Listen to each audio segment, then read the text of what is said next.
Why BMW? Why? Why so many screws? I just want to show you how many bolts it took to take this off. And I'm not even sure that I'm done.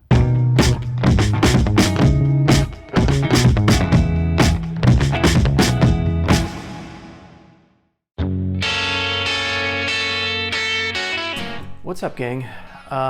This is kind of like a part 2 of my air filter video series. The first one I did recently with my Triumph, and in this one I'm going to kind of show you the way to replace the air filter in the BMW GS310.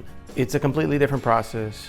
Now, with the Triumph, it's a 900 cc engine, 60 horsepower, twin.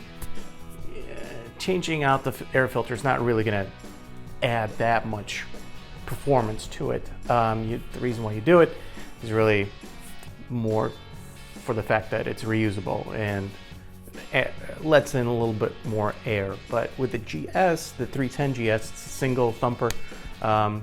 You kind of do get a bit of a boost, and when I started it after I had replaced the air filter, I could tell that it was actually, you could tell the difference when you rev it up. So without further ado, let's just dive into the guts of the GS and get that air filter changed out.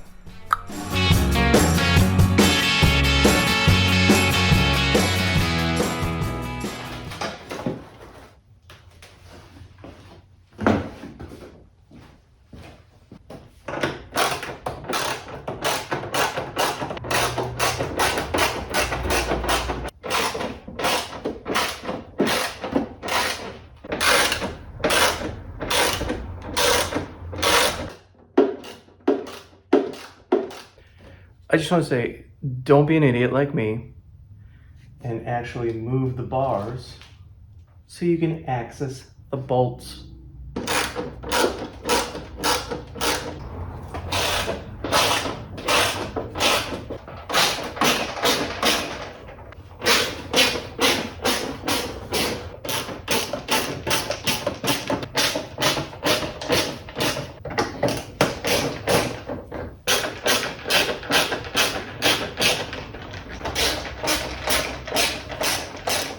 There's a lot of screws, and there are some hidden ones as well. Oof. Why?